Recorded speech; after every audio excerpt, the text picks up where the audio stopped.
Yan, pure DIY flood control mga boss. So, natapos na rin. Yan, may tester rod na sinalangan na natin.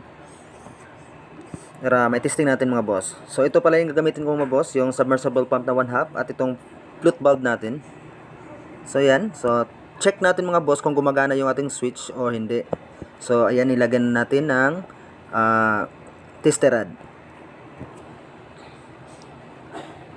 So, DIY lang yung mga boss. Sana magustuhan nyo mga boss at ito'y testing natin. Ayan. Gumagana mga boss yung ating switch. Yung float valve mga boss, ayun yung magtutulak ng switch kung tataas yung baha para mag-on yung ating submersible pump mga boss. So magandang breaker dyan para for safety. Kukuha ako ng kuryente doon papunta dito mga boss sa supply nyo mga boss. So hello mga boss, good day at welcome back sa ating panibagong vlog. So for today's video mga boss ay gagawa tayo ng flood control gamit yung submersible pump. So ipakita ko sa inyo mga boss para makakuha kayo ng idea. Okay. So una mga boss, ito yung gagamitin ko, submersible pump na 1/2. Bali dito ko sa ilagay. So ito naka-prepare na ako. Last 2 months pa yata itong ginawa ko na to. Nakalimutan ko lang. Ito yung aking i-DIY mga boss. Gagawin natin tong float valve. So ito butas na rin siya. Na-welding ko lang to ngayon lang. Tsaka ito yung gagamitin natin mga boss. Kasi mahal pala yung float valve na yung orange, yung pang tubig. Pang water tank talaga. So mahal pala yun. So ito yung gagamitin natin. So ito yung maging pinaka magtutulak sa ating switch. So yung switch na gagamitin natin mga boss ay ito lang. So ito yung si automatic siyang bumabalik. So ito yung switch ng ilaw ng ref. So ito may line 1 line 2. So ito yung gagamitin ko mga boss. So mamaya mag-video na lang ako mga boss kung paano ko gawin. Okay.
So ito na mga boss,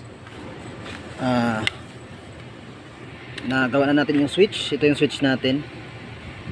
So ganito ang ginawa ko. Nagawa ko ng yung pinaka ano niya, yung pinaka ito guide sa gilid. Tornilyo lang itong ginawa ko. Tapos maluwag lang para maglalaro siya. So hanggang ganito, hanggang dito sa taas. So ito yung pinaka switch niya. May gagawan ko pa to siya mga boss ng bubong para hindi siya mabasa, kasi lalagyan natin to ng breaker para for safety naman. So ayun. So ito kasi yung area ko mga boss. Medyo ito wala na kasi. Patay na tong pinaka drainage niya, papunta doon sa labas ng kalsada. So hindi na siya nagagamit. Ito nabarahan yata ito sa ilalim kaya hindi na magamit mga boss. Ayun, nag-DIY ako ng ayun, submersible pump ang gamitin natin. Nagawa ko siya ng tubo papunta doon, diretso papunta doon mga boss. So ayan to, ito ipang samantala lang naman to. Itong hose na to, samantala lang yan. So, ito yung i-fix natin. Ihuhukay natin to mga boss sa ilalim. Tapos hanggang sa gilid doon. Papunta doon sa pinaka exit ng ano, drainage natin. So ayan lang mga boss. So i-continue ko lang ito mamaya. Ayan na boss, ang ating switch control natapos na rin natin. Ito. Nilagyan ko na ng ano, tester rod para matesting na natin kung gumagana yung ating switch. So yung flood control natin mga boss, ginamit natin yung ating submersible pump at saka itong ating float valve.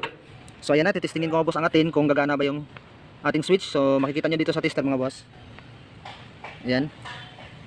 So i-ganon ko lang. Medyo malabo mga boss. Lagyan natin ng lights. So ayan. So testing natin. Iangat ko. Ayun, kung nakikita nyo mga boss, gumana ng ating switch. So ayun, success tayo mga boss. Okay, so pinturahan ko lang ito mga boss. I-wiring ko na lang. So madali lang mga boss kasi 220 naman yung supply natin yan.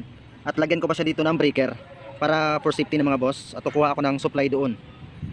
Papunta dito, yan. Tapos diretso na dito mga boss. So maglagay pa ako ng poste. So ito na yun mga boss. Tapos din, yan, testing. Testing. Oop, ayun, gumagana.